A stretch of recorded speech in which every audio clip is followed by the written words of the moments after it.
자, 그러면 이제 아까 그 했던 게 이제 좀 오류가 있었어. 그래가지고 요걸 이제 다시 이제 해서 작업을 해서 이렇게 좀 다시 요약을 했거든요. 요거는 오류가 생기지 않길 바라면서 한번 읽어보겠습니다. 예.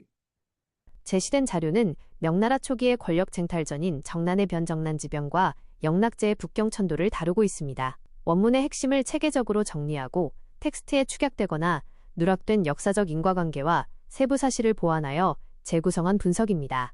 정난의 변 1399년에서 1402년 심층 분석 및 보완 1.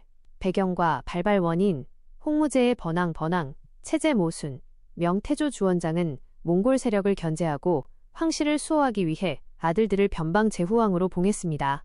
그러나 이들에게 강력한 군사지휘권이 주어지면서 황권을 잠식하는 양날의 검이 되었습니다. 검문제의 급진적 사건 태자주표가 요절하고 즉위한 손자 검문제는 방효유, 제태, 황자징 등 문신관료의 주도로 번왕들의 군권을 박탈하고 유배 폐위하는 강경책을 펼쳤습니다. 봉기 명분 신변의 위협을 느낀 북평의 연왕 주체는 승려 요광효, 도연 등의 지지를 받아 1399년 황제 주변의 간신을 제거하여 사직을 안정시킨다는 청군 측을 명분으로 거병했습니다. 2. 전세 역전과 승패 요인, 원문 보완 홍무제 숙청의 부메랑, 주원장이 만년에 버린 호유용의 옥, 남옥의 옥으로 건국 공신 장수들이 몰살당했습니다. 이로 인해 검문제 측은 실전 경험이 풍부한 연왕을 상대할 명장이 없어 무능한 이경융 등을 기용해 대패를 거듭했습니다. 정예기병과 정보전 연왕은 북방방어를 맡으며 육성한 정예병과 몽골 귀순 기병대를 주력으로 운용했습니다. 환관의 내통과 남경 함락 검문제 정권에서 천대받던 환관들이 연왕에게 남경의 방비 상태와 황궁 첩보를 제공했고 성문을 열어주면서 1402년 남경이 함락되었습니다. 3. 정변의 결과와 통치 변화, 원문 보완, 피해 숙청, 방효유 멸십족. 영락제는 즉위를 거부한 방효유의 구족에 친구제자를 더한 10족을 처형하는 등 검문제 측 문신들을 참혹하게 학살했습니다. 환관 권력 강화와 동창 설치. 환관을 깊이 신임하여 정화 환관에게 남의 원정을 맡겼고 신하들을 감시하기 위한 정보기관인 특무기구 동창을 설치하여 훗날 명대 환관 정치의 폐단을 낳았습니다. 내각대학사 내각제 설치. 중서성과 승상제도가 폐지된 상태에서 황제 1인 독재를 보좌하기 위한 비서기구로 내각을 상설하였습니다. 역설적 사건 완성, 제후왕의 반발로 권력을 잡은 영락제는 즉위 후 오히려 번왕들의 군사권을 철저히 몰수하고 강제 이주시켜 황제 독재권을 완성했습니다. 북경천도와 제국재편 심층 분석 및 보완 1. 북경천도의 다층적 동기, 정치적 안정성 확보, 옛 검문제의 지지 세력과 반대파 유생들이 잔존하던 남경을 벗어나 자신의 오랜 군사적 정치적 텃밭인 북경으로 권력 중심을 이동했습니다. 천자수국문, 안보 전략. 천자가 국가의 국경을 직접 지킨다는 기치 아래 몽골 고원의 타타르와 오이라트의 남하를 억제하기 위해 수도를 최전선 인근으로 전진 배치했습니다. 남북 균형 발전. 강남의 막대한 경제력에 휘둘리지 않고 거대한 제국 전역을 단일 지배망으로 통합하려는 의도였습니다. 2. 경제 토목 인프라 구축, 원문 보완, 경항대운하, 준설. 강남의 식량과 물자를 북경으로 신속히 운송하기 위해 수나라 이래 방치되었던 대운하, 회통하 등을 대대적으로 정비하여 남양부군 체제를 완성했습니다. 자금성 창건. 1406년부터 대규모 토목공사를 시작하여 1420년 자금성을 완공하고 1421년 공식적으로 북경으로 천도했습니다. 3. 대외 정책 및 군사적 한계, 원문 보완, 몽골 5차 친정. 영락제는 직접 군대를 이끌고 5차례 몽골 친정을 단행했으나 유목민의 게릴라 전술로 결정적 타격을 입히지 못하고 막대한 국력만 소모한 채 제5차 친정 귀환길 유목천에서 진중 병사했습니다. 정화의 남해 대원정 1405년에서 1433년 7차례에 걸친 대원정은 검문제 수색 목적 외에도 동남아시아 인도양 아프리카에 이르는 조공 무역망을 구축하여 영락제의 황제즉위 정통성을 국제적으로 과시하려는 정치적 목적이 컸습니다. 후대사적 연계. 영락제의 정난의 변과 청군 측 명분은 훗날 조선 세조, 수양대군과 김종서 등을 제거하고 조카 단종을 몰아낸 계유정난 1453년에 직접적인 정치적 롤모델이 되었습니다. 또한 북경천도로 확립된 북방정치군사, 법원 남방경제의 국가구조는 명청시대를 거쳐 현대 중국의 공간 구조로까지 이어지는 결정적 분기점이 되었습니다. 예. 자, 그러면 이제 좀 보겠습니다. 자, 여기 보면 이제 그 가사료들 이제 좀 볼게요. 일단 제 가사료 볼 때 이제 좀 약간 이제 그 출처를 좀 봐야 되는데 요게 국조정고라는 책이에요. 예. 물론 이제 요거 자체는 나오진 않겠지만 일단 요게 어떤 책인지는 좀 알아두는 게 좋겠죠. 요게 이제 뭐냐면 명나라 만력 시기 때 등사룡이라는 사람이 있어요. 등사룡.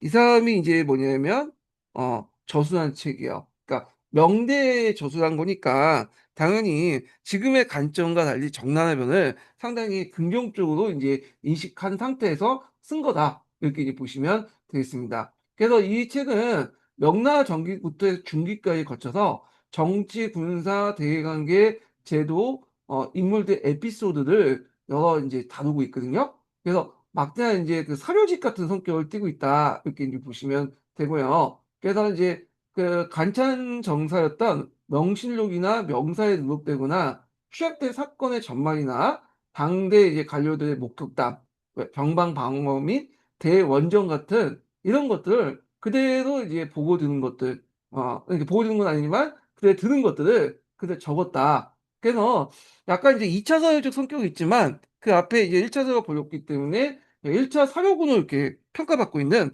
자료가 이 국주정보라는 사료입니다. 자, 그래서 이건 명나라 때 썼던 그 사료이기 때문에 당연히 정난해변에서 좋은 감정으로 호의적 감정에서 썼던 걸 이제 염두에 두고 이제 보셔야 돼요. 요거는요. 자, 그러면 나는 뭐냐면 명의대방론이죠. 명의대방론.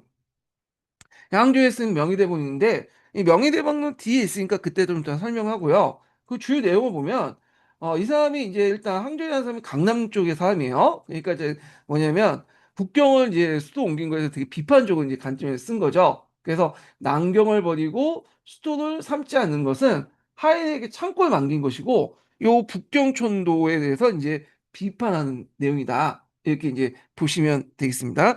요 사요는 뒤에도 또 나와요. 요 관련된 내용은. 자, 그러면 일단은 이제 이렇게 한번 보고 그럼 하나하나 풀어보죠. 자, 일단은 이제 요 기획과 관련된 사건의 명칭과 이 사건의 직접 원인에 대한 정책을 쓰라고 했잖아요. 하늘의 뜻을 받들어 반드시 악인을 도군하고 사직을 편하게 한다. 이거 누가 말한 거야? 영락제가 말한 거야. 그러니까 요건 뭐냐면 영락제가 이제 정난의 변을 이제 하기 전에 군대를 모아서 자신의 군인들에게 뭐냐면 했던 연설 내용이야. 그러면 요게 왜 이제 일어나냐 정나요변이 이거는 앞에 얘기한 것처럼 홍무제 분봉제 때문에 그렇죠. 분봉제. 그래서 이 북방의 몽골 방비 및 항시의 울타리를 쳐서 그 뭐냐면 황제를 보호한다는 명분으로 이제 아들들을 번항으로 임명을 하거든요. 예. 그래서 이제 그 당시에 이제 물론 그 지역의 통치권을 배제했지만 그 당시에 이제 몽골족을 이제 공격을 막기 위해서 군대 통솔권을 줬어요. 근데 이게 하근이었죠. 근데 이제 그 다음에 그 선자의 권무제가 이제 딱 들어서니까 그 주변에 이제 남경 관료들이 있어요. 남경 관료들 입장 때는 이 번항들, 그러니까 숙부들이죠 대부분 작은 아버지들이 줬던 번항들의 이제 군사권을 해소해야 된다. 항제권 강화해서. 그래서 삭번 정책을 이제 실시를 하게 되죠. 그러면서 주요 번항들이 차례로 이제 폐위하니까 연항이 이제 압박이 들어온 거야. 그러니까 잘못하면 앉아서 죽나 이제 뭐 일어나서 죽나 똑같은 거니까 그 당시 이제 연항이 이제 들고 일어나죠. 이때 연항 주제라고 하죠. 그래서 영락제 다섯 번째 아들인가라고 알려져 있는데 그 어머니가 조선인으로 알려져 있어요. 조선사로. 자, 그래서 그때 이제 청구는 이제 뭐냐면 그러니까 그때 이제 내었던 명분이 뭐냐면 아까 주변에 간신배를 제거한다. 왜냐하면 황제를 대항해 갖고 싸운다고 하면 이게 이제 신하의 몸으로 한결 치니까 유교적 명분에 안 맞잖아. 그러니까 대신 그 주변의 간신을 제거한다라는 명분으로 정난의 명분으로 이제 일어났는데 이때 이제 4년간 내전이 일어나요. 결국에는 이제 난경이 함락되고 영락제가 이제 즉위를 하게 되는데 그 당시에 이제 이 영락제가 거느린 병력이 10만 명밖에 안 됐어요. 자, 이에 반해서 이제 저쪽 남경 쪽 정부군은 40만이었거든요. 그런데도 불구하고 졌어. 증 이유에 대해서 여러 가지 있는데 첫 번째로는 그 홍무제가 그 대규모 숙청을 했잖아요. 그 숙청하는 과정에서 유능한 장군들도 숙청을 했죠. 그러니까 그러다 보니까 군대를 제대로 통솔 못했다는 거. 약간 뭐가 비슷하냐면 스탈린이 대수청을 통해서 주변에 이제 그 있었던 적군 내에 있었던 그 상당히 유능한 장군을 쳐냈잖아요. 그러다 보니 초반에 독일군이 밀렸던 것도 이제 연상을 시키는 그런 장면인데, 자, 그다음 두 번째로는 그 뭐냐면 영락제가 북방하고 이제 몽골족하고 싸우다가 몽골족들이 싸우다가 안 되면 이제 항복한 부족들도 많고 포로 잡힌 사람도 있겠죠. 이들 따로 평성에서 이제 기마병을 양성했어요. 그래서 이런 기병들이 또 건무제를 이제 치는데 큰 역할을 했고, 세 번째로는 이 뭐냐면 한간들이 그 영락제를 많이 도와줬다는 거야. 그래서 그 전에 홍무제는 한간한테 뭐냐면 무시하면서 이들 길도 가시지 마라 하면서 허드레인만 시켰는데, 그거에 불만을 갖고 있던 한간들이 그 당시 이제 영락제가 남경을 포위할 때 남경군을 이제 제끼고 영락제를 이제 뭐냐면 남경에 들어오도록 했죠. 자, 이런 그 여러 가지 이유로 해서 결국에는 이 쿠데타를 성공시켰고, 그리고 나서 이제 뭐냐면 연항이 영락제가 되고요. 수도를 어디로 옮겼냐면 이거 이번에도 시험 문제 나왔지만 난경에서 북경으로 옮겼죠. 예, 북경. 원래 이 명나라 같은 경우에는 강남에서 최초로 이제 뭐냐면 통일 왕조를 만들었던 그 거잖아요. 그래서 수도를 난경으로 뒀어요. 근데 영락제에 북경으로 이제 옮겼는데 왜 북경 옮겼냐? 요게 여기도 나오지만 요번에 기출문제 나오죠. 뭐 여러 가지 이유가 있겠죠. 첫 번째로는 뭐냐 하면 그 당시 몽골족을 호가족으로 방비한 거죠. 왜냐하면 이 몽골족이 계속 남쪽으로 이게 북쪽 계속 공격해 들어오잖아요. 만리장성 쪽으로. 그러니까 그 당시 몽골족을 호율적으로 이제 하기 위해서는 어 뭐냐면 북경에 있는 게 좋다. 북경에 있어 황제가 직접 명령도 내리고 친정도 하고 그러잖아요. 남경에 있으면 이게 이제 그 장군들에게 명령 내리기가 되게 힘들어. 지금처럼 뭐 이렇게 첨단 그 통신이 있었던 것도 아니고 실시간 통신이 됐던 것도 아니기 때문에, 자, 그래서 이제 이런 이유도 있고 몽골족 방비가 있고요. 요번에 이게 군사적인 것들이 시험에 나왔죠. 두 번째로는 뭐냐면 일단은 남북 간의 균형 발전이죠. 예. 요걸. 그래서 그 당시 이제 강남은 경제, 강북은 이렇게 정치 이렇게 이제 균형 발전하는 거죠. 왜냐하면 강남의 수도를 경우에는 강남의 경제와 정치 다 뭐냐면 이렇게 짊어질 거 아니야. 그러면 강북이 소외될 수 있겠죠. 그래서 강북은 정치적 중심지, 강남은 경제 중심지 이런 이유로 이제 했다 이렇게 이제 보시면 되고, 세 번째로는 그 당시 그 일단은 그 연항의 근거지가 북경이었잖아요. 예, 북경. 그러니까 이 남경은 자기를 적대시하는 남경 관료 집단들이 많아. 그러다 보니까 얘들과 이제 좀 손절하기 위해서 북경 자신의 근거지로 옮기려고 했다는 거. 그래서 남경을 이제 해서 북경 옮기면서 원래 이 북경을 예전에 북평이라고 했죠. 근데 수도 경자에 붙여서 북경이라고 했고요. 그래서 보통 이 수도를 뭐라고 하냐면 대명사로 경사라고 해요. 그래서 경사로 지칭했다. 그래서 명나라 초기 때 그 수도들 경사는 남경이었지만 요 북경은 이제 경사 그 영락제의 경사는 북경이었다 이렇게 보시면 되고, 그러면 남경이가 난징으로 이렇게 격화해야 되는데 찾아보니까 격화는 안 되고 제2의 수도 같은 역할을 했다 해서 경자가 계속 유지됐다고 보시면 되겠습니다. 예. 그리고 이제 나중에 청나라 때도 북경을 수도했고, 그 다음에 나중에 이제 중화민국이 등장할 때 이제 남경했다가 중화인민공화국은 다시 북경으로 수도 옮겼죠. 예. 그래서 이제 근데 이 북경은 뭐냐면 역대 왕조의 수도이기도 했어요. 그래서 춘추 전국시대 때 연나라 때 수도였죠. 그래서 이 북경을 영경이라고 하죠. 그래서 우리가 이제 그 청나라 때 사절단을 보내면 연행사라고 하는 건 영경에 파견된 사절단이라는 의미에서 이렇게 붙인 거고,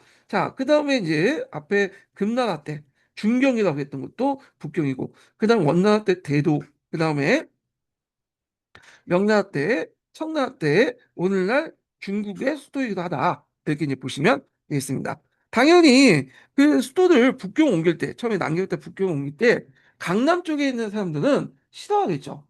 정치적으로 소외되잖아. 그러니까 이제 이거에 대한 항조위가 상당히 비판적이었다. 왜 강남의 경제적 기반을 버리고 왜 북경으로 옮기냐. 그래갖고 이게 상당히 비판적이었다는 걸 좀 기억을 해두시고요. 그럼 영락제가 북경을 이렇게 수도 옮기면 제일 문제가 뭐냐면 북경은 그 주변의 생산지가 아니죠. 강남처럼 이제 생산력이 있는 농업 생산이 있는 곳도 아니고 상품화폐 경제가 발달한 것도 아니잖아요.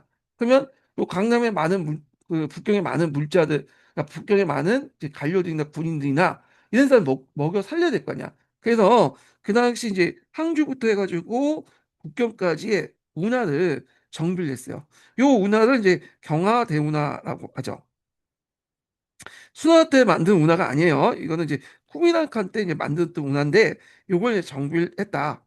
그래서 이 경항대운하예요. 예, 경항대운하는 경사, 경사 북경이죠. 항주까지 해서 항주에서 경사까지 쭉 연결된 운하인데, 자, 이 운하를 통해서 강남의 물자가 강부로 이렇게 수송이 됐다. 이렇게 좀 기억을 해두시면 되고, 요게 이제 뭐 청나라 때도 그렇고 하니까 명나라 때, 청나라 때 그 황제들은 항상 이 운하를 관리하고 정비하는데 힘쓸 수밖에 없어. 왜냐면 이 운하가 끊기면 이 북경이 이제 뭐냐면 경제줄이 다 끊기는 거잖아요. 그래서 이제 이런 거와 이제 연결돼서 이제 보셔야 되겠다.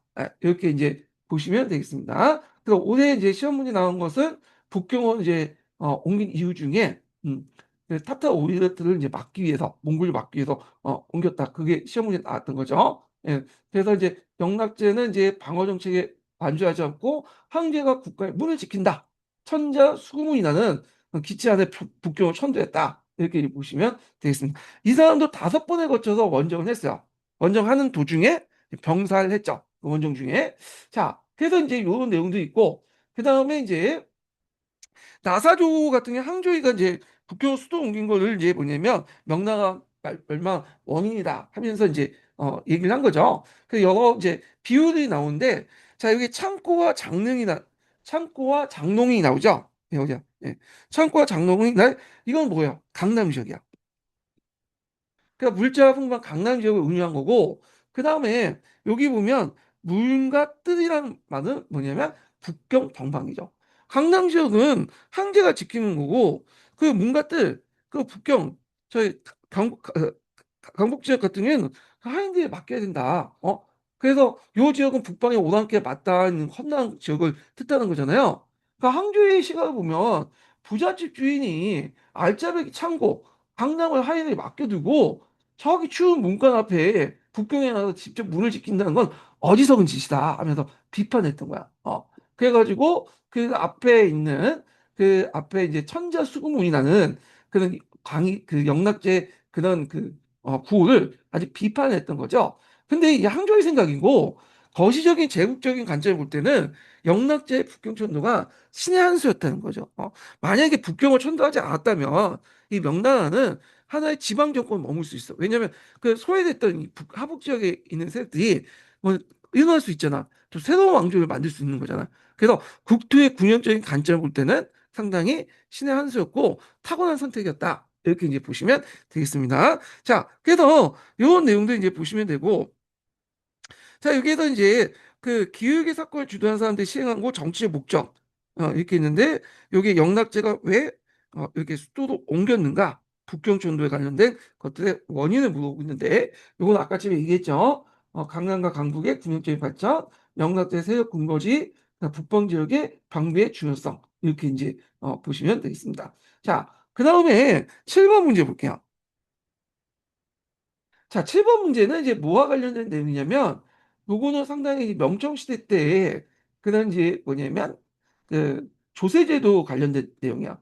그래서 일족부부터 해서 지정문제, 이렇게 있는데, 요걸 이제 종합적으로 물어봤다 보면 돼요. 이게 되게 문제가 어렵거든요. 이게 13년 2차 기출 문제인데, 지정문제하고 일족분법은 시험 문제 많이 나오죠. 그리고 그 전에 이제 일족분법 하기 전에, 그 당시 이제 관리대에게 봉급을 은으로 지급하는, 금화은 제도 같은 것들 이제 물량 그러니까 금화은은 그 뒤에 봉골 집어서 금화은 제도가 실시하고 그 다음에 뭐 역차 같은 역차가 아니죠.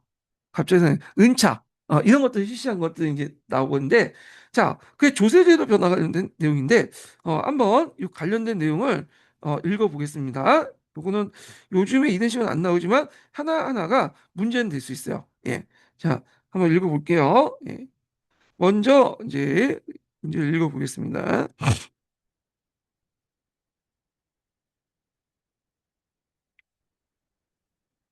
예문 한번 읽고 그다음 분석을 한번 읽어볼게요. 예.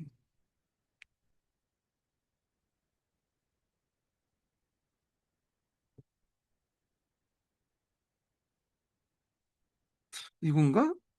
잠깐만요. 아, 여기네요. 예. 7. 가 상황이 나타난 배경을 대외교역의 측면에서 설명하시오.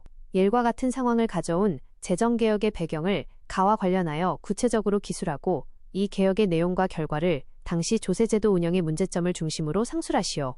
그리고 이후 옹정연간까지 조세제도의 변화 과정을 서술하시오.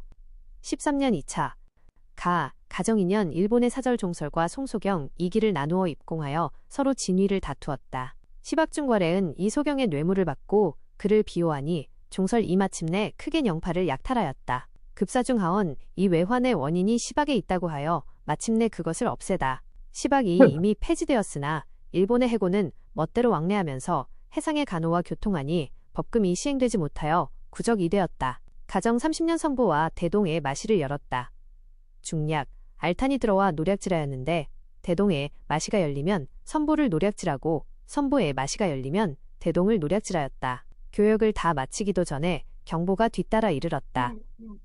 중략, 여러 부족은 마시의 이익을 좋아하여 군사를 일으키겠다고 공언하지 않았지만 변신들은 크게 두려워하여 호시로 그들을 꾀었다. 다음 해대동의 마시를 패하고 선보는 패지하지 않았으나 노략질이 그치지 않자 이에 모두 패하였다. 이러한 개혁이 추진된 이후에 태창의 곡식이 가득하여 10년을 지탱하고도 남을 정도가 되었고 호시에서 말을 넉넉하게 공급하여 태복시의 종말을 줄여 백성에게 값을 받고 팔아 태복시에 쌓인 금이 400여만 양이나 되었다. 중략, 조정의 행정사무는 대소환급에 따라 기한을 정하고 지키지 못하는 경우에는 상응하는 벌을 주었다. 이로부터 누구도 감히 잘못을 감추지 못하였고 정치가 엄숙해졌다. 자, 그러면 이제 관련된 기출문제 분석 내용을 한번 읽어보겠습니다. 예.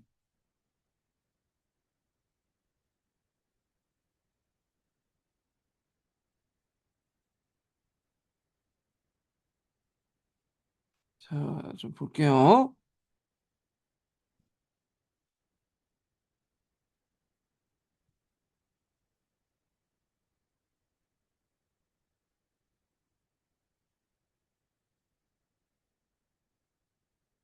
여기가 여긴가?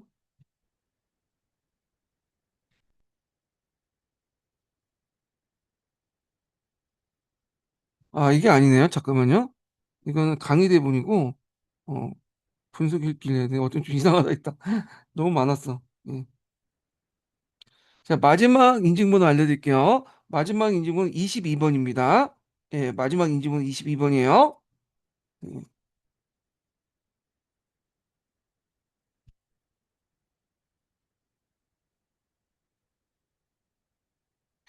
어, 한번 읽어보겠습니다.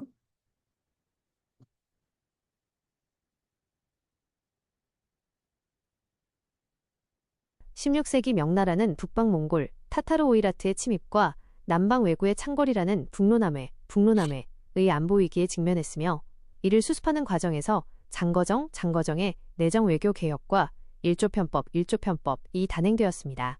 이후 이 개혁은 청나라 강희 옹정연간의 지정은제와 조세 운송 체계 정비로 이어지며 정근대 중국 세제의 완성을 이루었습니다. 1. 16세기 대외 안보 위기 북로남해와 장거정의 대응 남해의 격화와 척기광의 토벌 영파의 난 1523과 후기 왜구의 발생 무로마치 막부의 통제력 약화 속에서 대명무역 이권을 다투던 호소카와 가문, 사카이 상인과 오우치 가문, 하카타 상인이 영파에서 무력 충돌을 일으켰습니다. 명조정이 조공무역을 금지하고 엄격한 해금령을 내리자 밀무역에 종사하던 중국 상인해적위회과 일본인이 결합한 후기 왜구가 강남 연안을 대대적으로 약탈했습니다.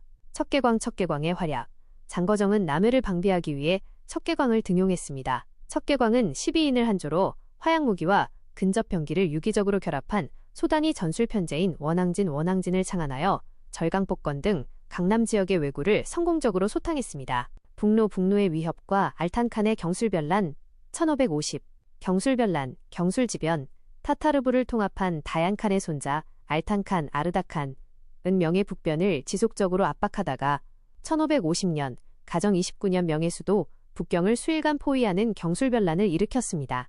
마시의 개패 명조정은 대동, 선부, 유림 등의 국경 교역장인 마시를 열어 회유하려 했으나 몽골 부족들의 산발적 약탈이 이어지자 마시를 일시 패소했습니다. 장거정의 무장평화 정책과 봉공마시 체제 확립, 순이왕 순해왕, 책봉과 마시 재개, 장거정은 과도한 군사비 지출을 억제하기 위해 산서상인 진상들의 중계를 활용하여 1571년 알탄칸을 순이왕으로 책봉하고 폐쇄되었던 마시를 전격 재개했습니다. 실리적 성과, 마시를 통한 조공 무역으로 명조정은 일시적 경제 손실, 회사품 지급을 감수했으나 북방 국경의 평화를 확보하여 막대한 국방비 군비를 절감하는 실리를 거두었습니다. 2. 명대 조세제도의 모순과 일조편법, 일조편법의 시행. 은은 경제의 확산과 기존 세제의 붕괴, 은 유통의 확대. 16세기 갈레온 무역과 동아시아 해상교역을 통해 멕시코산 일본산 은이 대량 유입되면서 관료 봉급과 요역의 은납화 은차가 진전되었습니다. 기존 체제의 모순. 1. 원액준수주의의 한계. 명초기 세수로 중앙세입을 고정해둔 상태에서 영락제 이후 군비 황실 지출이 급증하자 중앙정부는 상납금 기운을 늘리고 지방 목존료를 줄였습니다. 이에 따라 지방관청이 재정결손을 메우기 위해 온갖 잡세를 신설하여 농민의 부담이 가중되었습니다. 2. 이갑제, 리갑제의 붕괴. 빈부격차 심화와 대토지 소유 확대로 호호 단위의 징세 기준이 무력화되었고 농민들이 군역과 잡세를 피해 도망 도우치면서 지역 간 세부담 불균형이 심화되었습니다. 일조편법의 핵심 내용과 구조. 명조정은 정일법, 십단법, 균요법 등 각지에서 시도되던 개혁을 통합하여 전국적으로 일조편법을 단행했습니다. 복잡한 세목, 전부, 토지세, 요역, 인두노동, 단순화, 지세, 토지면적, 플러스 정세, 정유인구, 은으로 일괄납부, 세목의 일원화 및 은납화, 잡다한 토지세 전부와 노동력 요역을 토지면적에 부과하는 지세와 정남수에 부과하는 정세로 단순화하고 전액 은으로 납부하게 했습니다. 자봉투계제와 이지유단, 역지유단, 종래 이갑이 담당하던 징수 방식을 폐지하고 납세자가 세액고지서 겸 영수증인 이지유단을 발급받아 관청의 은괴에 직접 납부하게 함으로써 중간관리 이갑의 비리와 횡령을 차단했습니다. 1조 편법의 한계점.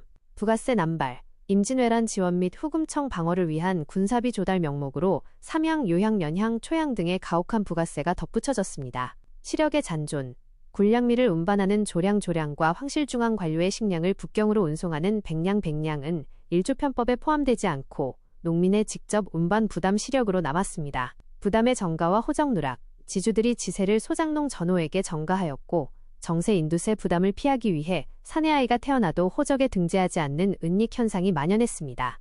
3. 청대 지정은제로의 이행과 조세운송 체계의 완성. 강희 50년 1711 성세자생정, 정세액수연구 고정, 옹정연간, 지정은제 완성, 정세를 지세의 완전 통합. 강희제의 성세자생정 1711 청나라의 통치 안정과 경제 회복으로 인구가 급증하자 강희제는 대토지 소유자의 탈세와 빈민의 세부담을 방지하기 위해 1711년 강희 50년 정책에 등록된 정남 성인 남성수를 기준으로 정세 인세총액을 영구히 동결했습니다. 이 조치 이후 새로 태어난 사내아이에게는 인두세를 일절 면제함으로써 호적 신고 기피가 사라졌고 명대 약 1억 명 수준이던 등록 인구가 4억 명대로 폭발적으로 증가하는 계기가 되었습니다. 옹정제의 지정은제 완성. 인두세 정세의 폐지. 면세된 인정수가 다수를 차지하게 되자 옹정제는 정세를 완전히 없애고 이를 토지세 지세에 흡수통합하여 단일 과세하는 지정은제를 전국적으로 완비했습니다. 토지중심 과세체계 확립. 국가의 조세 수치 기준이 사람 인두에서 완전한 토지 자산 중심으로 전환되어 토지가 없는 빈농과 무산계층의 부담이 크게 완화되었습니다. 4. 향촌 징수 및 세량 운송 제도의 정비. 구분, 주요 내용 및 제도적 특징. 운송제도 개편, 관수관태법, 일조편법에서 제외되었던 백량조량의 운송재원을 마련하기 위해 강남의 균전균역법, 화북의 균량편리법을 실시했습니다. 관청에서 세금을 징수하고 운반은 국가 전문 운송부대 운군가 전담하는 관수관해법 및 관수관태법을 시행하여 농민의 직접 운반 요역을 완전히 철폐했습니다.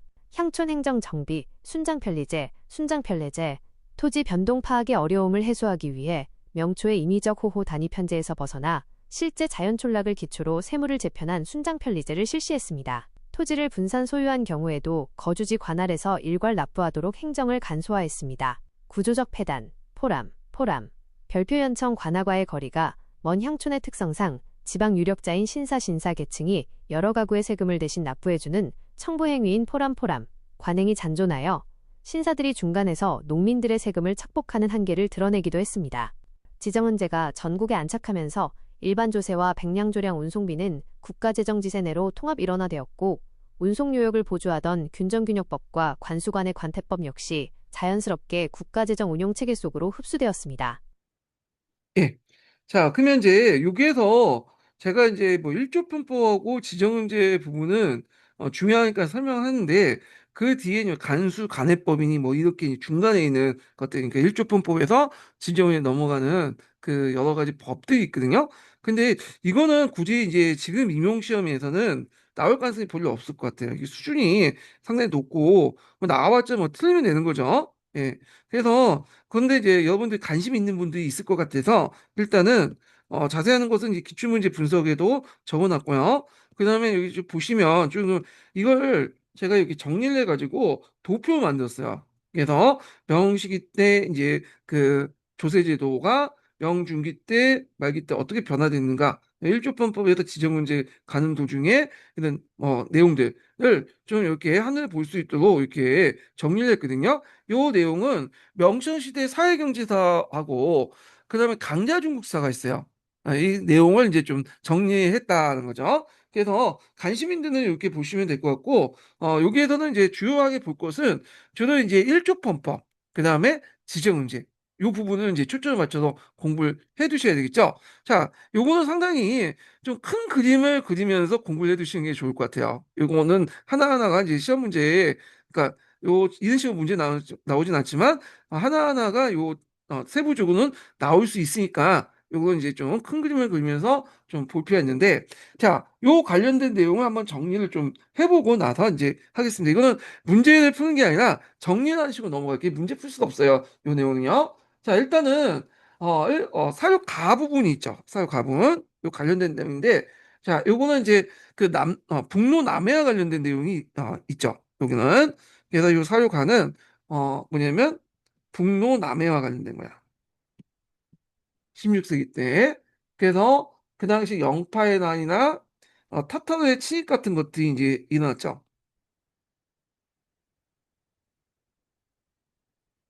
자, 그러면 이 부분에 대해서 한번 이제 좀 보면 되는데, 자, 일단은, 북론을 먼저 볼게요. 북론은 이제 그 당시 상당히 중요했죠. 예, 몽골족들이 쳐들어왔는데, 특히 타타르 부족들이 이제 힘이 커져서, 쳐들어왔어, 타타르 부족들이. 그래서 그때 대표적인 사람이 다양칸이라는 사람이 있어요, 다양칸. 이 사람이 이제 몽골 통합하고 나서 그의 손자인가요? 예, 손자인 알타칸이 이제 뭐냐면, 대명 조공이나 마시를 요구하게 돼요. 그러니까 이제 명의 거부로 이제 하니까 명의 거부하니까 쳐들어왔죠. 그래서 한때 그 수도를 한 달 동안 포위한 사건이 있어. 이게 1550년이거든요. 경술련에 일어났다 해서 그 경수의 변이라고 한다. 그래서 결국에는 이제 그 알타칸의 요구를 들어줘서 그 뭐냐면 마시를 개설했다. 마시라는 것은 그 북경 부근에 말을 교육하기 위한 뭐냐 시장이야. 마시, 호시 또는 각장 이렇게 이제 부르는데 되게 이제 정통 왕조들 중국의 한족 왕조들은 매번 이제 그 유목족들 그러니까 유목민족들이 깨지게 되니까 이제 침을 막기 위해서 마시를 이제 국경에 설치했어요. 그래서 유목민족들이 늙은 말을 이제 가지고 오면 그걸 비싸게 이제 뭐냐 쳐줘가지고 뭐 이렇게 해서 교육을 하든 손해 보는 교육이에요. 중국 입장에서. 근데 그렇게 하지 않으면 애들이 계속 공격해 오니까 어쩔 수 없이 이제 하는 건데. 자, 근데 이 마시가 이제 이때 개설하고 나서 이게 쭉 갔냐? 그게 아니죠. 얘네들이 그렇게 해서 이제 평화를 유지했으면 되는데, 후에 이제 그 뭐냐면 몽골족들도 여러 부족도 있잖아. 그러니까 이제 요거는 알타카라고 맺어진 거고, 실질적으로는 이제 다른 부족들은 또 와서 쳐들어오고, 또, 해서. 그러면 쳐들어오면 그 보복 차원에서 명나라 정부에서 마시를 폐지했다가 또 공격해오면 또 이제 뭐냐면 타협하고 하고. 자, 이런 식으로 이렇게 이제 했다. 이렇게 이제 보시면 되고요. 자, 그래서 이 알타칸에게 마시를 이제 개설했던 사람이 누구냐? 하면 장거정이죠. 이 장거정. 예. 그래서 장거정이 그때 이제 마실을 개선하고 나서 나름대로 한동안은 뭐냐면 평안을 샀다 이렇게 보시면 돼요. 그래서 이제 이렇게 이제 보시면 되고 자, 그 다음에 또 하나가 이제 뭐냐면 남해죠, 남해. 남해가 이제 후기 왜구하고 관련돼 있는데 그 앞에 이제 엉파에 난 이후에 가마무역이 일시 중지됐죠. 그리고 거기서 사무역과 이제 겹치면서 이 뭐냐면 후기 왜구가 등장했다. 요때 후기 왜구의 특징은 일본 왜구도 있지만 중국 왜구도 있다. 네, 가짜 왜구도 있었다. 이렇게 이제 보시면 되겠습니다. 자, 그다음에 이제 있고 그리고 이제 쭉 봐서 또 두 번째는 재정적 배경을 볼게요. 자, 여기 이제 보면, 이렇게 북로남해 이제를 걷고 나서, 요걸 이제 뭐냐, 재정적 소비가 되게 많아질 거 아니에요. 또 여러 가지 이제 또 사회적 모순도 있고, 그래서 요걸 개혁했던 사람이 누구냐, 요 나와 관련된 내용이 장거정이죠, 장거정. 장거정. 그래서 이 장거정의 그 개혁에 관련된 내용인데 여기 보면 태청의 곡식이 가득하며 10년을 지탱하는 나물종 되었다. 이게 남들 성공했다는 것. 태창이라는 건 여러분도 알다시피 그 북경에 있는 항실 창고를 말해요. 항실 창고가 가득 찼다는 것은 어떤 거냐? 예전엔 북로 남해도에서 군사비가 폭증했는데 장거정이 와가지고 앞에서 얘기했던 돈으로 평안을 사는 무장 평화가 가능했고 그 다음에 또 무슨 것도 있냐면 일족편법도 있죠. 예. 그래서 무장평화와 함께 이렇게 이제 재정을 안정시킬 수 있었던 것 뭐냐면 일족편법. 일족편법 나중에 얘기할 텐데 하여튼 이 두 가지를 통해서 지출을 이제 뭐냐면 최대한 줄이고 세입을 늘리는 방식으로 해갖고 이렇게 해서 재정 적자에서 재정 흑자가 되었다라는 표현을 요 표현을 이제 기억에서 볼 수가 있는 거다라는 거죠. 자, 그러면 여기에서 주요할 게 이제 중요한 게 일족편법이죠. 일족편법. 일족편법은 종전에 이제 은혜 유통을 통해서 나름대로 조세나 요역이 은납화가 됐죠. 요역은 은차가 등장했고, 그다음 조세는 이제 그 전세 같은 경우에는 이제 금화은 제도가 실시했잖아요. 그러면서 이런 것들의 결정판이 뭐냐면 일주법법이라는 거야. 일주법법은 재작년에도 기출문제 나왔죠. 그래서 먼저 그 일주법법 하기 전에 대규모 이제 토지 조사 사업을 하게 되죠. 그래서 어딘 독책이나 부역 항책을 이제 정비를 하면서 대규모 이제 토지 조사를 하고 그리고 종전에 있는 이제 세목들을 단순화시켜. 물론 예전부터 계속 단순화했지만 더 단순화시키죠. 그래가지고 모든 세금을 이제 은으로 걷고요. 그 다음에 또 그걸 이제 지세와 정세로 통합을 시켰다. 이렇게 보시면 돼요. 근데 주의할 건 뭐냐면 요걸 이제 다 역도 응차시켰다고 이제 볼 수가 있지만 다 응차시키지 못했어요. 이건 교과서에서는 응차시켰다고 이제 얘기하고 있지만 실질적으로는 역차도 계속 남아 있었어요. 그리고 은차 부분도 다 되지 못하고 계속 역차와 또 같이 있었다. 은차도 100% 되지 못하고 그래서 이런 문제점을 이제 계속 한계가 있었다는 거죠. 자, 그래서 이런 한계를 극복하고자 뭘 했냐? 지정은제를 실시했죠. 예, 지정은제. 자, 요런 걸 파악을 해두시면 되겠습니다. 그래서 이렇게 해서 이제 이거는 명나라 때 화폐제도 관련된 내용들 이걸 이제 북로남해와 연결시켜서 봤고요.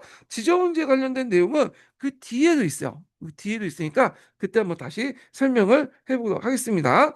자, 그 다음에 이제 8번 문제 볼게요. 자, 8번 문제는 이제 그 앞에 거와 이제 연결시켜서 볼 수 있는데, 요거는 이제 그 관료의 녹봉을 은으로 지급하고, 은으로 지급하니까 당연히, 은으로 많이 이제 조세를 거둘 수밖에 없었죠. 그래서 조세 은납화가 이루어졌다. 금화은 제도, 조세를 이제 그 정랑 같은 전세는 그 세금을 거는 금화은 제도가 성립됐고, 그 다음에, 역도 은을 걷죠. 일부. 그래서 일부, 역을 은을 걷는 은차가 행해졌다. 물론 역차도 남아 있지만, 자, 요거와 관련된 내용이 이제 그죠? 그게 계기가 됐던 그 상소 내용입니다. 관리의 월급을 뭐냐면 은으로 받자. 이 내용인데 요거 관련돼서 한번 읽고 관련된 기출문제 분석 요약본을 한번 보겠습니다. 예. 자, 일단은 기출 분석 요약본부터 볼게요. 이게 또 넘어가야 되니까 예, 좀 보겠습니다.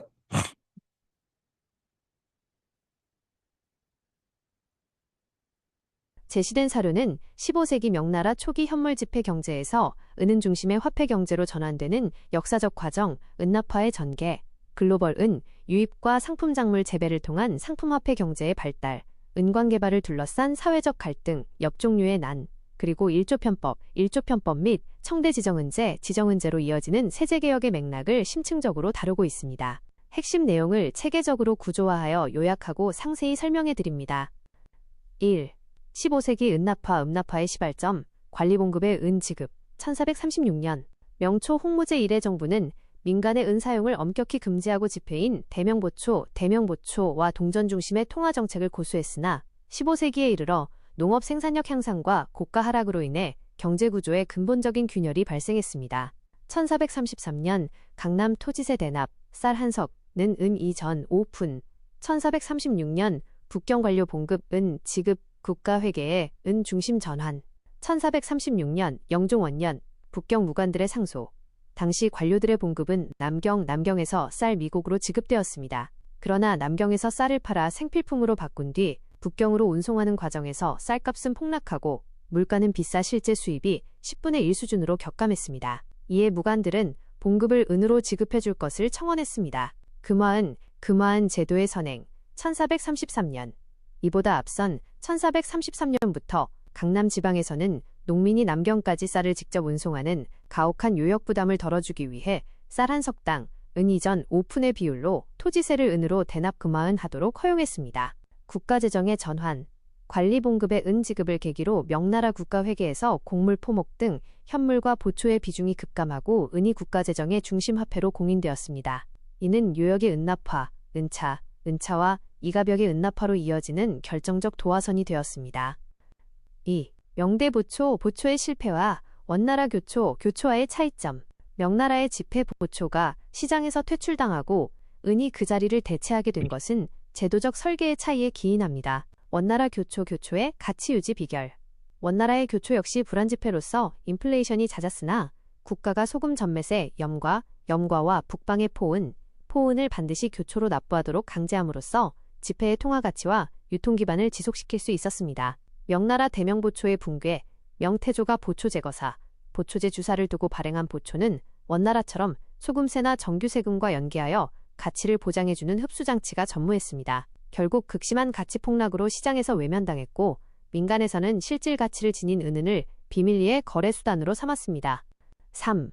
글로벌 은은 유입과 16, 17세기 상품화폐 경제의 발달, 15세기 국내 은 수요 증가에 이어 16세기부터 전 지구적인 무역 네트워크를 통해 막대한 해외은이 중국으로 유입되었습니다. 해외은 유입, 신대륙 포토시 플러스, 일본 이와미 은광, 도자기 비단차, 수출 마제은, 유통 확산, 글로벌 무역망과 은의 흡수, 16세기 국내 은광 생산량이 한계에 부딪혔을 때 스페인의 아메리카 대륙 정복, 멕시코 볼리비아 포토시 은광과 일본, 이와미 은광 등의 대규모 은 생산이 맞물렸습니다.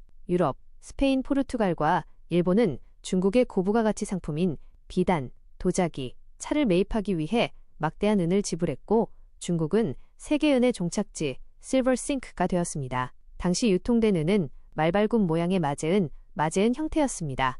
농업의 상업화와 전국적 시장망 형성, 경제의 보급으로 각 지역에 고립된 상권이 전국 단위의 원거리 유통망으로 통합되었습니다. 황금작물, 상품작물, 재배의 전국화, 농가들은 생계를 보충하고 세금을 납부하기 위해 자급농업에서 시장 판매용 작물 재배로 전환했습니다. 차타, 사천, 호광, 강서, 절강, 복건, 목화면화, 산동, 강남, 염료 물감 및 사탕수수, 복건, 강서, 사천, 구황작물, 신대륙에서 전래된 고구마, 감자, 옥수수 보급. 4. 은광개발 열풍과 엽종류의 난, 엽종류질환 1445년. 채굴붐, 노다지 사업, 세금의 은납화와 은 유통 확대로 은의 가치가 치솟자 15세기 중엽부터 전국 각지에서 은광개발 열풍이 불었습니다. 고위 관료와 대상인들은 광산을 독점하며 막대한 이익을 취했습니다. 난의 발발, 강서성 농민 출신인 엽종류는 생활고를 극복하기 위해 빈농들을 모아 강서 호남, 복건 경계의 산간 지역에서 부업으로 은을 비밀리에 채굴, 사채했습니다. 그러나 부상들과 유착한 관청이 광산을 강제로 폐쇄하고 탄압하자 이에 반발하여 무장봉기 1445를 일으켰습니다. 역사적 의회, 엽종류의 난은 등무칠의 난 등 일반적인 소장농의 항조, 소장료 거부, 폭동과 달리 은 경제의 급격한 확산과 은 수요 증가를 둘러싼 광산 채굴권 갈등에서 비롯된 경제적 성격의 반란이라는 독특한 역사적 위상을 지닙니다. 5. 명청대 조세 및 통화제도, 변천 구조도, 사료의 결문에 제시된 은, 경제 발달과 세제 개혁의 역사적 인과관계를 종합 정리하면 다음과 같습니다.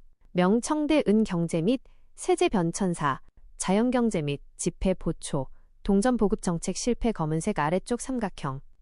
15세기 초, 생산력 회복 및 은 경제 확산, 은밀한 민간 유통, 검은색 아래쪽 삼각형, 1433년, 1436년, 토지세 대납 금화근, 및 관리 봉급은 지급, 은납화 공인, 검은색 아래쪽 삼각형, 15세기 중엽, 자벽의 은차, 진행 플러스 은광개발 열풍, 엽종류의 난, 1445, 검은색 아래쪽 삼각형, 글로벌 은, 남미 일본, 대량 유입 플러스 황금작물 재배 및 상품 경제 폭발, 검은색 아래쪽 삼각형, 장거정의 일조 편법, 단행, 지세 플러스 정세의 은납화 일원화, 검은색 아래쪽 삼각형, 과도기 정비, 균요법, 균전균역법, 균량편리법, 자봉투계제, 순장편리제 검은색 아래쪽, 삼각형, 청전기, 강희제 성세자생정, 1711, 옹정제 지정은제, 완성정세를 지세의 완전 통합. 예. 자, 그래서 이제 이렇게 이제 좀 보는데요. 자, 일단은 아이고 이게 왜 그러냐? 아, 이거 그 분석 이거 읽어야 되겠죠? 예, 예문 한번 또 읽어보겠습니다. 예문 한번 읽어볼게요.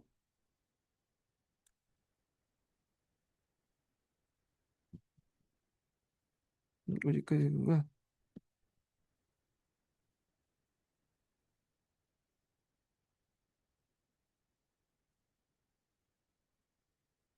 8. 다음 상주문에 따라 입안된 정책이 끼친 영향으로 옳은 것만을 보기에서 모두 고른 것은? 11. 북경의 각 위 관원들은 녹봉을 남경에서 쌀로 받습니다. 그런데 길이 멀고 비용이 많이 들어 받은 쌀을 부득이 남경에서 팔아버리고 다른 재화로 바꾸어 북경으로 가지고 오게 됩니다. 결국 쌀은 싸게 팔고 물품은 비싸게 사기 때문에 실질 수입은 10분의 1에 지나지 않습니다. 조정은 녹봉을 허비하고 각 위의 관원은 실질적인 혜택을 받지 못하고 있습니다. 청컨대 남직의 절강 강서 호광에서 배가 통하지 않는 지역은 포견백금으로 징수하여 경사로 보내 녹봉으로 주었으면 합니다. 보기, 기역, 황금작물 재배가 증가하였다. 니은, 보초제거사, 보초제 주사를 설치하였다. 디귿, 각 호는 호등에 따라 포은을 납부하였다. 리을, 섭종류, 엽종류가 주도한 광부의 반란이 일어났다. 일기역, 니은, 이기역, 리을 삼니은, 디귿, 사기역, 디귿, 리을, 오니은, 디귿, 리을. 예. 자, 그러면 문제를 좀 풀어보겠습니다. 자, 이제 문제 풀어보기 전에, 자, 요게 이제 상주문에 따라 위반된 정치에 끼친 영향이잖아요. 그러면 이제 요 상주문이 뭐냐, 요걸 이제 좀 파악을 할 필요가 있겠죠. 자, 요 상주문은 이제 왜 이게, 일어났냐면, 그 당시에는 이제 그 뭐냐면, 어, 월급을 남경에서 받도록 했어요. 관리대 월급을. 문무 관료대 월급을. 그래가지고, 그래서 남경까지 이제 가는데, 남경 근처에 있는 뭐, 관리대는 상관없겠죠? 근데, 북경에 있는 관리대는 되게 힘들죠. 왜냐면, 북경에서 이 남경까지 이제 가서, 거기에 쌀을 받아가지고 올라와야 될 거 아니에요? 자, 근데 이제, 북경 관리대 시간 남아도는 것도 아니고, 그 당시에 뭐, 도로나 철도 같은 이제 이런 것들 교통망도 발달하지 못하니까, 왔다 갔다 하면 보통 거의 반년을 소비하는 거잖아요. 자, 그러니까 직접 자기가 가기도 힘들고 또 뭐, 이때 있는 사람들 시켜가지고 가지고 오는 것도 힘드니까 뭐냐면 아예 거기에서 이제 뭐냐면 남경에 있는 그 상인들에게 부탁해서 상인들이 그냥 여기에서 쌀을 팔게 해서 돈으로 바꾼 다음에 은으로 바꾼 다음에 이렇게 이제 그 북경으로 가져오도록 한 거야. 그러면 상인들이 그걸 가지고 남경에서 쌀을 받아가지고 은으로 바꿔가지고 북경 가는데 공짜는 안 해주겠죠. 대단한 막대한 수수료를 이제 부과할 거 아니에요. 그러니까 이거에 대해서 이 무관 관료들이 이거 너무 힘들다. 차라리 그냥 북경에서 은으로 받게 해달라고 요청을 하게 돼요. 이게 이제 언제 했냐면 연종 원년이죠. 1436년이야. 1436년.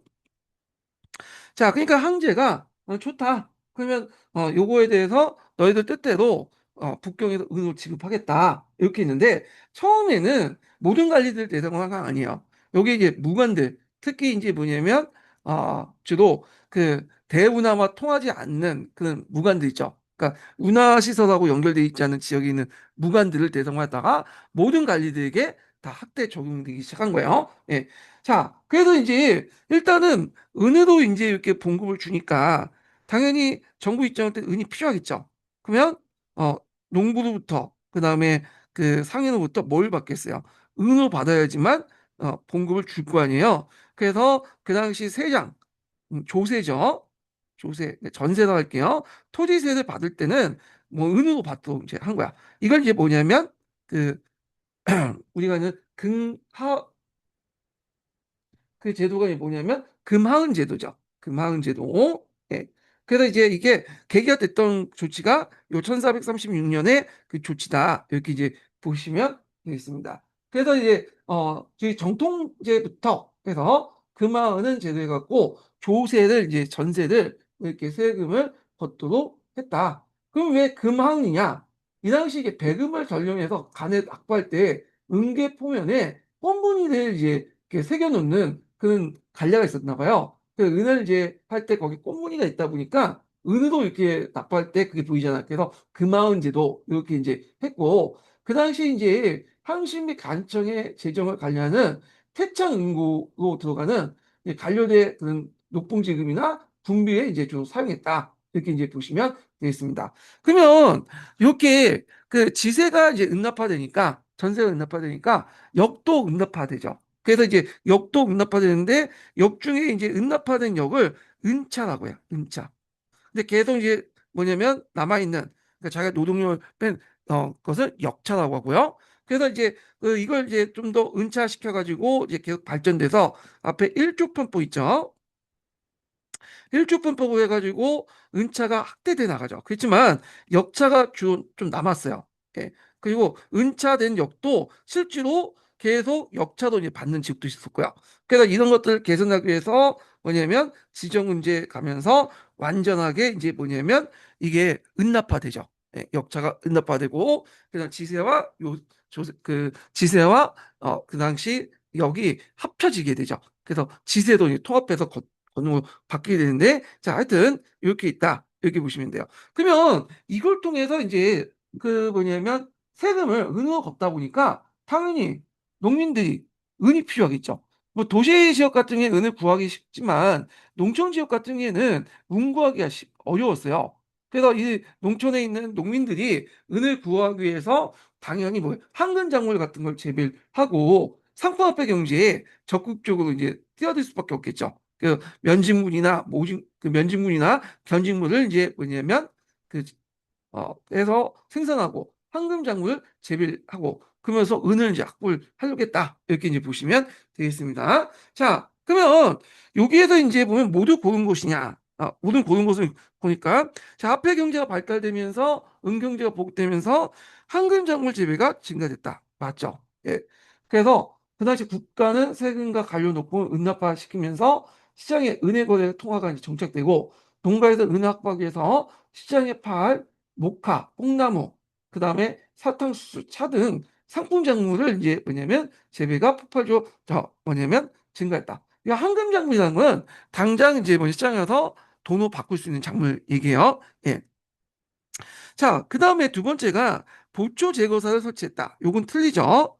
예. 왜 틀리냐?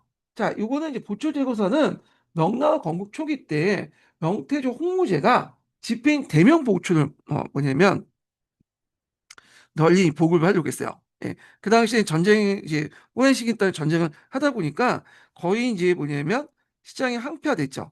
예. 그러니까 시장이 경제가 항폐화됐죠. 그러다 보니까 화폐가 널리 유통되지 못했고 주로 실물 화폐 식료화폐다 보니까 이게 주로 쌀 같은 것들이 이제 주로 유통이 됐던 거야. 그래서 이걸 이제 다시 예전처럼 돌리기 위해서 원나라의 보초 있죠. 교초를 본받아서 대명 보초를 만들고요. 은과 은 유통을 금지시켰어. 예, 이걸 널리 유통시키기 위해서.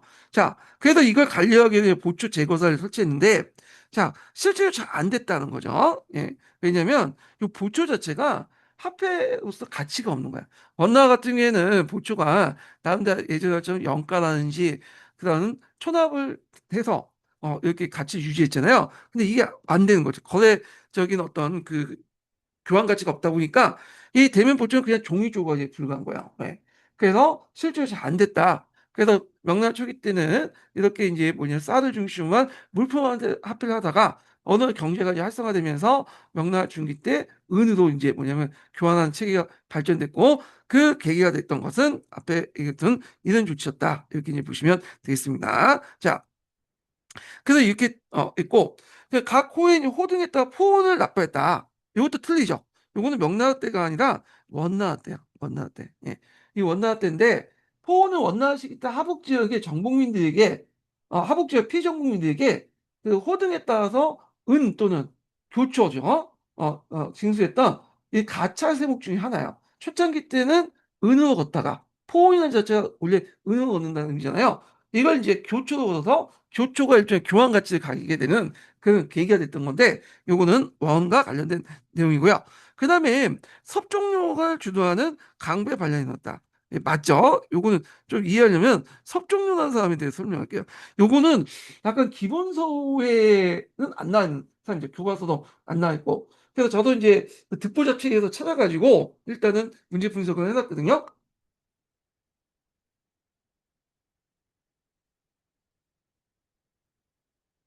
네, 이 섭종로는 그 당시 그 뭐냐면 명나 정통 시대 때 절간 복권 지역에 일어났던 강부들 중심한 대규모 농민 반란, 강도 반란이에요. 예. 그 배경을 보면요. 절강성 처주의 경원의 일대에 은강을 들렸다고 명조정의 가혹한 이제 채강 통제와 수탈 때문에 일어난 거야. 원래 이 뭐냐면 은강은 농민들이 개발을 했어요. 근데 이걸 이제 뭐냐면 관리나 보호를 뺏으려고 하고 거기에 세금을 부과하려고 하니까 그때 이제 거기에 있는 그 강부 출신이었던 그런 섭종료가 주도를 해가지고 강부 반란을 일으켰던 거야.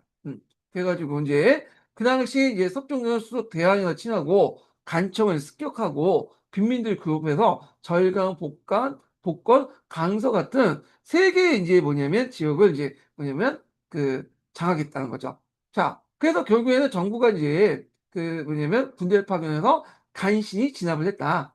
이렇게 이제 보시면 되겠습니다. 자, 그래서 이 섭정령 관련 사건은 그 당시 은경제가 보급하면서 은강 개발이 상당히 활발해졌다는 걸 이제 보여주고 있다라는 거죠. 예. 그래서 이제 이 내용들 좀 기억을 해두시면 되고요. 자, 이 조치는 1445년, 그러니까 섭정령은 1445년에 반란이 일어났어요. 그래가지고 요게 이제 그 앞에 있는 거기 1436년이거든요. 그 예문에. 그래서 요거와 영향을 받아서 그 당시 은경제가 확산이 됐고 은강이 이제 채굴이 되게 중요한 그 노다지가 된 거죠. 은강이. 그래서 은강을 둘러싸고 일어난 반란이 섭중로의 강부 반란 사건이다. 이렇게 보시면 돼요. 그래서 그 답은 기획과 니은이니까 답이 2번이 되겠죠. 예. 자, 그래서 이제 이렇게 봤고요. 그 다음에 그 밑에 이제 신사계층 관련된 내용인데, 요거는 다음 시간에 진행을 하도록 하겠습니다. 자, 오늘은 여기까지 하고요. 다음 시간인가? 그래서 이제 오늘 여기까지 하고 다음 시간에 진행을 하겠습니다. 예. 끝까지 강의 진행 수고하셨고요. 다음 주에 뵐게요. 예.